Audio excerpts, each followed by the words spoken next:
स्वर्ग और नरक की प्रेरक कहानी। एक बुजुर्ग महिला की मृत्यु हो गई। यमराज उसे लेने आए। महिला ने यमराज से पूछा, आप मुझे स्वर्ग ले जाएंगे या नरक? यमराज बोले, दोनों में से कहीं नहीं। तुमने इस जन्म में बहुत अच्छे कर्म किए हैं, इसीलिए मैं तुम्हें सीधे प्रभु के धाम ले जा रहा हूँ। बुजुर्ग महिला खुश हो गई और बोली, धन्यवाद, पर मेरी आपसे एक विनती है। मैंने यहाँ धरती पर सबसे स्वर्ग और नरक के बारे में बहुत सुना है। मैं एक बार इन दोनों जगहों को देखना चाहती हूँ। यमराज बोले, तुम्हारे कर्म अच्छे हैं, इसीलिए मैं तुम्हारी यह इच्छा पूरी करता हूँ। चलो हम स्वर्ग और नरक के रास्ते से होते हुए प्रभु के धाम चलेंगे। दोनों चल पड़े। सबसे पहले नरक आया। नरक में बुजुर्ग महिला ने जोर जोर से लोगों के रोने की आवाज़ सुनी। नरक में सभी लोग दुबले पतले और बीमार दिखाई दे रहे थे। महिला ने एक आदमी से पूछा, यहाँ आप सब लोग की ऐसी हालत क्यों है? आदमी बोला, तो और कैसी हालत होगी? मरने के बाद जब से यहाँ आए हैं हमने एक दिन भी खाना नहीं खाया। भूख से हमारी आत्माएं तड़प रही है। बुजुर्ग महिला की नज़र एक विशाल पतीले पर पड़ी, जो कि लोगों के कद से करीब 300 फुट ऊंचा होगा। उस पतीले के ऊपर एक विशाल चम्मच लटका हुआ था। उस पतीले से बहुत ही शानदार खुशबू आ रही थी। बुजुर्ग महिला ने उस आदमी से पूछा, इस पतीले में क्या है? आदमी मायूस होकर बोला, ये पतीला बहुत ही स्वादिष्ट खीर से हर समय भरा रहता है। बुजुर्ग महिला ने हैरानी से पूछा, इसमें खीर है? तो आप लोग पेट भर के ये खीर खाते क्यों नहीं? भूख से क्यों तड़प रहे हैं? आदमी रो रो कर बोलने लगा, कैसे खाएं? ये पतीला 300 फीट ऊंचा है। हम में से कोई भी उस पतीले तक नहीं पहुंच पाता। बुजुर्ग महिला को उन पर तरस आ गया। सोचने लगी, बेचारे खीर का पतीला होते हुए भी भूख से बेहाल है। शायद ईश्वर ने इन्हें ये ही दंड दिया होगा।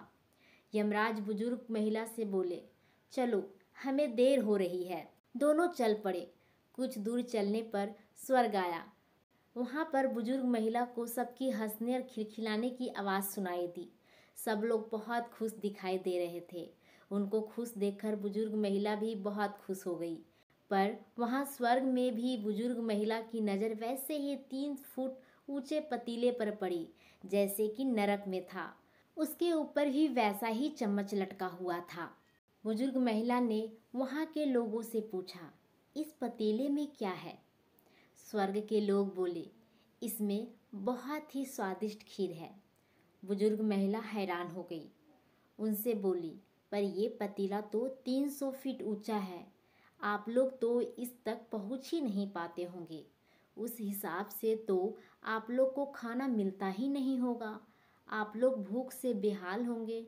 पर मुझे आप सभी इतने खुश लग रहे हैं, ऐसे कैसे? लोग बोले, हम तो सभी लोग इस पतीले में से पेट भर के खीर खाते हैं। महिला बोली, पर कैसे?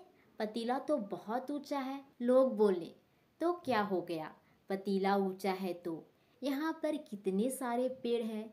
ईश्वर ने ये पेड़ पौधे, नदी, झरने हम मनुष्यों के उपयोग के लिए ही तो बनाए हैं।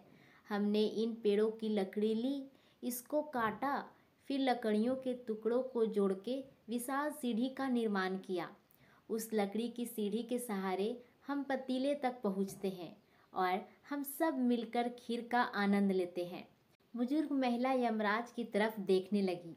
यमराज मुस्कुराए और बोले, ईश्वर ने स्वर्ग और नरक मनुष्यों के हाथों में ही सौंप रखा है। चाहे तो अपने लिए नरक बना ले, चाहे तो अपने लिए स्वर्ग। ईश्वर ने सबको एक समान हालातों में डाला है। उसके लिए उसके सभी बच्चे एक समान हैं। वो किसी से भेदभाव नहीं करते। वहाँ नरक में भी पेड़ पौधे सब थे, पर वो लोग खुद ही आलसी हैं। उन्हें खीर हाथों में चाहिए।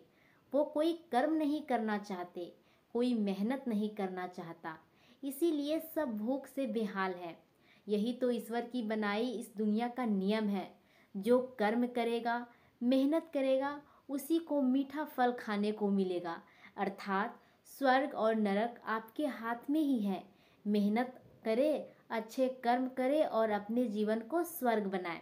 प्लीज़ मेरे चैनल को सब्सक्राइब और शेयर करके मुझे सपोर्ट करें।